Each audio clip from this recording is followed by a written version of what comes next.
ठीक है, आज हम इलेक्ट्रॉनिक कॉन्फ़िगरेशन पढ़ेंगे।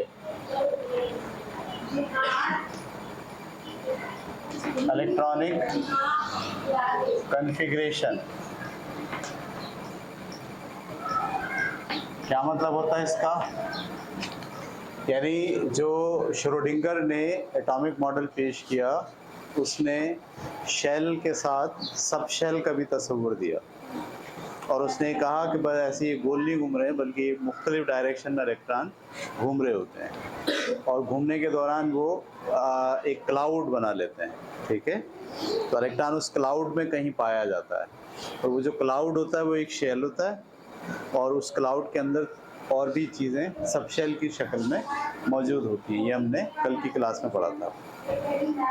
अब इलेक्ट्रॉन को जब आप फर्ज कीजिए किसी एटम में 25 इलेक्ट्रॉन है, तो 25 इलेक्ट्रॉन कहाँ होंगे?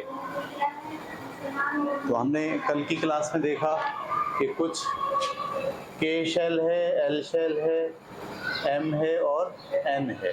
के शेल में ज़्यादा से ज़्यादा 2 इलेक्ट्रॉन आते हैं, एल में 8 आते हैं, एम में 18 आते हैं और एन में 32 आते हैं। ये बात हमने पढ़ी, सही है। और फिर ये भी बात देखी थी कि के शेल के एस भी होंगे, एस के साथ पी, डी और एफ, लेकिन हमने कहा था ये तीनों क्या होते हैं? खाली होते हैं। ये 2 इसमें होते हैं। एल शेल में जो 8 इलेक्ट्रॉन है उसमें 2 एस में होते हैं और पी में 6 होते हैं, जबकि डी और एफ क्या है? खाली होता है। इसी तरीके से एम में जो 18 इलेक्ट्रॉन है उसमें से एस शेल में 2 होते हैं, पी शेल में 6 होते हैं और डी शेल में 10 होते हैं और एफ शेल इसका खाली होता है। ठीक है, और 32 जो इलेक्ट्रॉन है वो एस में 2, पी में 6, डी में 10 और एफ में 14 होता है। ये हमने बात सीखी। अगर मिसाल के तौर पर फर्ज करें हमारे पास एक एटम है सोडियम, उसमें 11 इलेक्ट्रॉन होते हैं। कितने इलेक्ट्रॉन होते हैं? तो 11 इलेक्ट्रॉन कहाँ होंगे? के एस शेल में 2 होंगे। तो ये जो के है इसको पहला शेल समझा जाता है, एल को दूसरा शेल, एम को तीसरा शेल और एन को चौथा शेल। तो पहले शेल के एस ऑर्बिटल में ऐसे लिखेंगे, पहले शेल के एस ऑर्बिटल में 2 होंगे, दूसरे शेल के एस में 2 होंगे और कितने हो गए ये? 4। बाकी कितने बचे? 7 बाकी बचे। कितने बाकी बचे? 7। सोडियम में 11 होते हैं ना, तो दूसरे के एस में 2 चले गए और दूसरे के पी में कितने जाएंगे? 6। तो 2 2 4 और 4 और 6 10 हो गए। बाकी जो एक बचा वो कहाँ जाएगा? तीसरे के एस में। ये बात आपकी समझ में आ गई या नहीं आ गई? इस तरह से जो आप किसी एटम के बारे में लिखते हैं, इसमें इलेक्ट्रॉन कहाँ कहाँ फिल किए जा रहे हैं, कहाँ कहाँ मौजूद हैं। पहले शेल के एस ऑर्बिटल में, पहला शेल कौन सा होता है? के। तो यहाँ बजाय के लिखने के क्या लिखा गया है? 1। 1 किसको शो करता है? के को। तो पहले शेल के एस ऑर्बिटल में 2 इलेक्ट्रॉन हैं, ये पूरा भर गया। दूसरे शेल के एस ऑर्बिटल में 2 हैं और पी ऑर्बिटल में 6 हैं, भर गया, ये भी 8। तो तीसरे शेल के एक पहले ऑर्बिटल में 1 इलेक्ट्रॉन है, 11 इलेक्ट्रॉन। ये बात समझ आ रही है? जैसे मिसाल के तौर पर आपके पास क्लोरीन है, क्लोरीन में 17 इलेक्ट्रॉन होता है। कितने इलेक्ट्रॉन होते हैं? तो 17 को जब आप फिल करने जाएंगे कि ये 17 इलेक्ट्रॉन कहाँ कहाँ है, तो आप क्या बताएंगे? पहले शेल में कि एस ऑर्बिटल में 2 इलेक्ट्रॉन, ये भर गए। फिर दूसरे शेल में आपको कितने भरने हैं और किस तरह भरेंगे? एस में 2 और पी में 6। तो दूसरे के एस में 2 और पी में 6, कितने होगा टोटल अब तक? 10। अब और ये 8 कंप्लीट हो गए, दूसरे शेल के 8 कंप्लीट हो। अब आप तीसरे शेल में आ गए, तीसरे शेल के एस में 2 और पी में 5। 5 क्यों? 17 बनाने हैं आपको। 2 2 4, 2 और 2 4, 4 और 6 10, 10 और 2 12, 12 और 5 17। इस तरह से जब आप किसी एटम के इलेक्ट्रॉनों के बारे में लिख रहे होते हैं तो इसको केमिस्ट्री की ज़बान में कहते हैं इलेक्ट्रॉनिक कन्फिग्रेशन। क्या मतलब इलेक्ट्रॉनिक कन्फिग्रेशन का? कि एक एटम में जो इलेक्ट्रॉन हैं वो कहाँ कहाँ पाए जाते हैं। तो जो आपके पास नई थ्योरी थी श्रोडिंगर की, जिसने ऑर्बिट के साथ छोटे ऑर्बिटल्स को भी डिस्कस किया, और ये जो ऑर्बिटल्स हैं और ऑर्बिट हैं ये एनर्जी के लेवल हैं। तो इसको डिस्कस करते वक्त उसने ये बताया कि जब आप किसी एटम में इलेक्ट्रॉन का पता चलाना चाहते हैं कि वो कहाँ है, तो वो उसकी एनर्जी से पता चलता है कि वो कहाँ है। और वो पता चलाने का तरीका यही है कि आप इस तरह से उसको डिस्ट्रीब्यूट कर सकते हैं कि पहला इलेक्ट्रॉन कहाँ होगा, दूसरा कहाँ होगा, तीसरा कहाँ होगा, पांचवा कहाँ होगा, आठवां कहाँ होगा। ये बात क्लियर हो गई आपको? जैसे आपके पास कैल्शियम है, कैल्शियम के पास 20 इलेक्ट्रॉन होते हैं। कैल्शियम के पास कितने इलेक्ट्रॉन होते हैं? 20। तो 20 को आप कैसे डिस्ट्रीब्यूट करोगे? 1s2, 2s2, 2p6, 3s2, 3p6। कितने हो गए? 2 और 2 4, 4 और 6 10, 10 और 2 12, 12 और 6 18। और 3 में कितने होने चाहिए थे? 18 होते हैं। अब तक कितने भरे गए? 3 में 8 भरे गए। तो अगले जो 2 इलेक्ट्रॉन आएंगे वो कहाँ आएंगे? डी में, 3d2। समझ में आ गई बात आपको या नहीं? लेकिन ये 3d2 में नहीं आता, बल्कि ये चला जाता 4s में। किस में चला जाता है? क्योंकि जो D का जो एनर्जी लेवल है वो कम ज़्यादा है और S का एनर्जी लेवल कम है। अब बज़ाहिर तो वो चौथे नंबर पे चला गया, तीसरा तो पूरा भरा नहीं है और इलेक्ट्रॉन निकल के कहाँ चला गया? चौथे पे। इसके पीछे एक लॉजिक है। मेरी बात पकड़ पाया आप? मैं कहाँ खड़ा हूँ? पहले तो मैं बता रहा था आप इस तरह भरते हैं कि पहले ये भरेंगे, फिर ये भरेंगे, फिर ये भरेंगे, फिर ये भरेंगे। और अब मैं बता रहा हूँ कि ये इसको यहाँ आना था, 2 और 6 आ गए। अगले 2 इलेक्ट्रॉन कहाँ आने चाहिए थे? डी में। लेकिन वो अगले 2 इलेक्ट्रॉन डी में नहीं आते हैं, बल्कि कहाँ आते हैं? 4s2 में आते हैं। अब ये सवाल क्रिएट हो जाता है कि सर यहाँ तो अभी सिर्फ और सिर्फ तीसरे में 8 भरे गए हैं, इसमें गुंजाइश कितने की है? 18 की गुंजाइश है। 8 आपने भरे हैं तो 2 और डाल सकते थे, तो 2 वो कहाँ जाते फिर? ये तो भर गया, यहाँ जाता। लेकिन जो कन्फिग्रेशन है कैल्शियम की उसमें 2 इलेक्ट्रॉन यहाँ नहीं होते, बल्कि कहाँ होते हैं? चौथे के s ऑर्बिटल में होते हैं। इसके पीछे दरअसल एक रूल है, उसको कहते हैं n+l रूल। क्या होता है? हाँ, n का मतलब नंबर ऑफ शेल और l का मतलब नंबर ऑफ सब शेल। ठीक है? k के लिए n की वैल्यू क्या होती है ये मैं बता रहा हूँ आपको। रूल का नाम क्या है? n+l rule. और ये n की वैल्यू है 1 2 3 4। और sp_d के लिए, s के लिए l की वैल्यू 0 होती है, p के लिए l की वैल्यू 1 होती है, d के लिए l की वैल्यू 2 होती है और f के लिए l की वैल्यू 3 होती है। तो ये कहते हैं कि आप n+l, अगर मैं इसका n+l लूँ, इसका n क्या है? 4 और इसका l क्या है? 0। तो 4 और 0 कितने होते हैं? और अगर मैं इस 3d का लूँ, 3d का लूँ, 3 का n क्या है? 3 और d क्या है? 2। तो 3 और 2 कितने होते हैं? 5। पहले 5 नहीं भरा जाएगा, पहले क्या भरा जाएगा? 4 भरा जाएगा।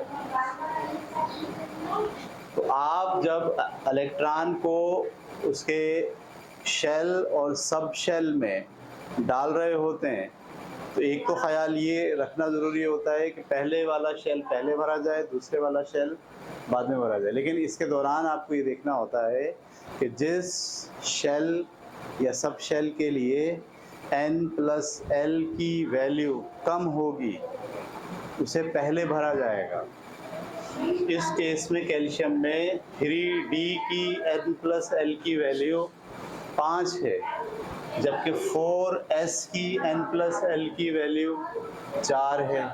तो क्योंकि 4s की n+l की वैल्यू कम है, लिहाजा पहले 4s भरा जाएगा, उसके बाद D की बारी है। ये बात क्लियर हो गई आपको? थोड़ा सा मुश्किल है, फर्स्ट ईयर में आप इसको और डिटेल में पढ़ेंगे।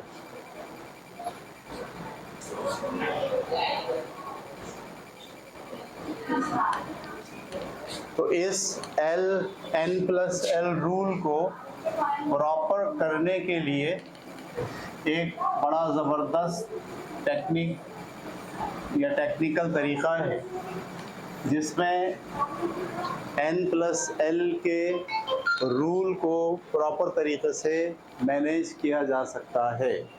वो तरीक़ा क्या है ज़रा देख लीजिए। 1s2 पहले हो गया इसमें ये, उसके बाद क्या आएगा 2s2 2p6, ये तो खाली होता है। उसके बाद 3s2 3p6 और 3d10, और ये तो खाली है, छोड़ दें। उसके बाद 4s2 4p6 और 4d10 और 4f14। यहाँ हम बढ़ते गए हैं, यहाँ हम कम होते जाएंगे। 5s2 5p6 5d10 6s2 6p6 और 7s2। एक हमने इस तरह की तरतीब बना ली। अब हम इसको यूँ यहाँ से चलते हैं, ऐसे काटना शुरू करते हैं, ऊपर से नीचे, ऊपर से नीचे, ऊपर से नीचे, ऊपर से नीचे, ऊपर से नीचे, ऊपर से नीचे और ऊपर से नीचे। और अब इसको मैं लिखना शुरू कर रहा हूँ। पहले ऊपर से जब चल रहा हूँ तो पहले क्या आ रहा है 1s2, पहले क्या आ रहा है। उसके बाद यहाँ से चला तो अब क्या आ गया 2s2, फिर क्या चला मैं अब यहाँ से ऐसे, तो क्या रास्ते में आया 2p6 3s2 2p6 3s2, ये हो गया। उसके बाद यहाँ से चला तो 3p6 4s2 3p6 4s2, फिर यहाँ से चला तो क्या आया 3d10 4p6 और 5s2, ये हो गया। उसके बाद यहाँ से चलूँगा तो क्या आएगा 4d10 5p6 और 6s2, फिर यहाँ से चलूँगा तो क्या आएगा 4f14, इसका अगला हिस्सा यहाँ लिख रहा हूँ 4f14 5d10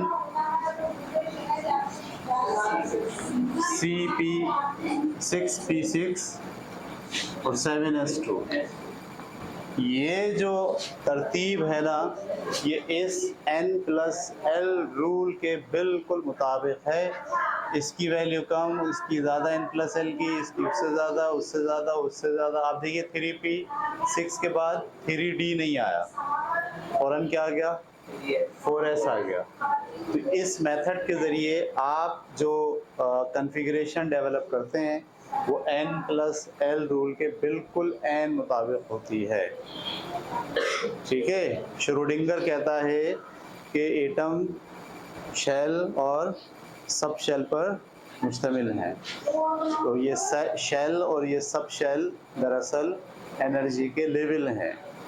जिसकी एनर्जी कम होगी पहले इलेक्ट्रॉन वहाँ जाएगा, उसके बाद जो अगली एनर्जी का लेवल होगा इलेक्ट्रॉन फिर वहाँ पुट किया जाएगा, फिर उससे जो अगली एनर्जी का लेवल होगा इलेक्ट्रॉन वहाँ पुट किया जाएगा।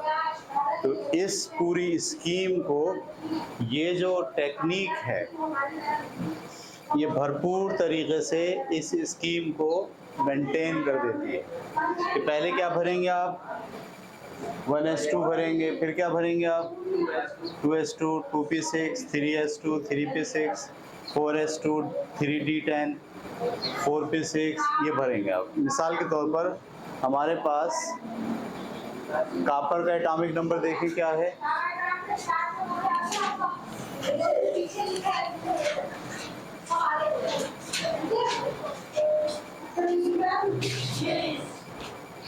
Cu copper 29। कॉपर का एटॉमिक नंबर क्या है? अगर मैं आपसे कहूँ इसकी कॉन्फ़िगरेशन करें, इसका इलेक्ट्रॉन कहाँ कहाँ है, तो आप यहाँ से शुरू करेंगे, क्या लिखेंगे 1s2, फिर क्या लिखेंगे 2s2, यानी दूसरे ऑर्बिट के s ऑर्बिटल में 2 इलेक्ट्रॉन चले गए, फिर क्या लिखेंगे 2p6, कितने आपने पुट कर दिए अब तक 10, फिर आप क्या लिखेंगे 3s2,